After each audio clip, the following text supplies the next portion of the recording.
With man, it may be impossible, but believe with God, all things are possible. Listen to this message. I remain blessed. Now, let me show you how the Lamb's wife looks like.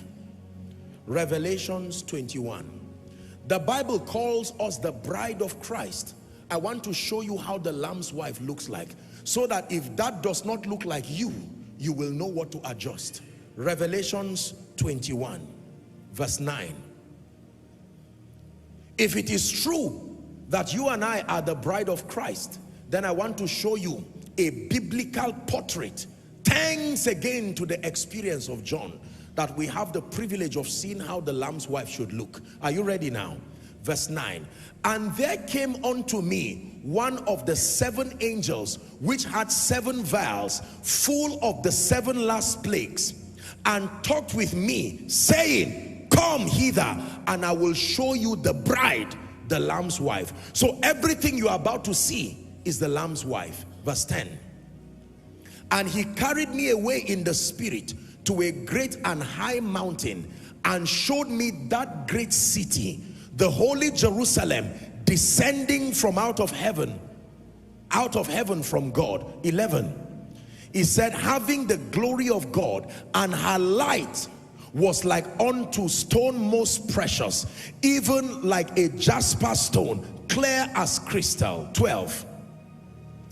And had a wall great and high, and had 12 gates, and at the gates 12 angels, and the names written thereon, which are the names of the 12 tribes of the children of Israel. Verse 13. It says, on the east 3 gates, the north 3 gates, the south 3 gates, the west 3 gates. Next verse, please. And the wall of the city had 12 foundations, and in them the name of the 12 apostles of the Lamb. And he that talked with me had a golden reed to measure the city, and the gates thereof, and the wall thereof. Next verse. It says, and the city lieth 4 square. This is the verse of emphasis. Watch the Lamb's wife. And the length is as large as the breadth. And he measured the city with a reed, 12,000 furlongs. Let's read the last sentence together. And the length and the breadth and the height of it are equal. This is balance and perfection. This is the Lamb's wife. No exaggeration, no over exaggeration of dimensions to the detriment of another. Let me have 7 of my gentlemen. Please come. Please come. Any one of you, just come and line up here. I want to show you something as let's appreciate them. Just come and stand facing the congregation. 1, 2, 3, 4, 5, 6. Any one more person? Come, protocol or whatever, it don't have to be, just come. Now just stand and space yourself. Look at this. Let's call every one of these gentlemen dimensions in the spirit. These together represent the 7 lampstands. This man, for instance, has been given the gift in this example of revelation. You want to understand the mysteries of the kingdom? Come here. Say, this man has been granted the grace for prayer and supplication. Say, this man has been granted the grace for administration and leadership. Are you getting the point now? Please take note of the things I'm telling you. Say, this man has been granted the grace for influence. Say, this man has been granted the grace for prayer and supplication. Say, this man has been granted the grace for the prophetic. And say, this man has been granted the grace for wealth. Look at all of these dimensions. Now, when God is training this man, he will not train him as though these other dimensions exist. All he will see within the scope of his training is revelation. At the end of it, he will become a solid man with revelation, but he's going to be broke because he has not understood the principles that make for wealth. His prayer life may not be rich. Administratively, he may not do well. But you see, when you add your revelation, hold his hands, to prayer, add his hands to administrative excellence, add his hands to wealth and influence, add his hands to the ministry of prayer, He can't even remember what I asked him. Can you imagine? He was so listening to me and now he cannot even remember what I asked him. Your people are saying prayer. And then you add this, say, to the prophetic, and you add this to wealth and abundance. This plus this plus this plus this plus this plus this plus this equal the body of Christ. Are we together now? The ministry of revelation in this example, uniting with the ministry of influence and the ministry of administration and leadership, prayer, influence, prayer and supplication, the prophetic, wealth and abundance will produce a more perfect bride. Now, this man has people learning under him. This man has people learning under him.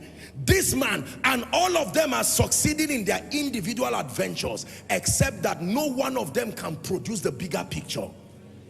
So you continue your work building your people as far as your diligence is concerned, but do not be afraid to let them know that there are other dimensions needed that may not be captured in your experience.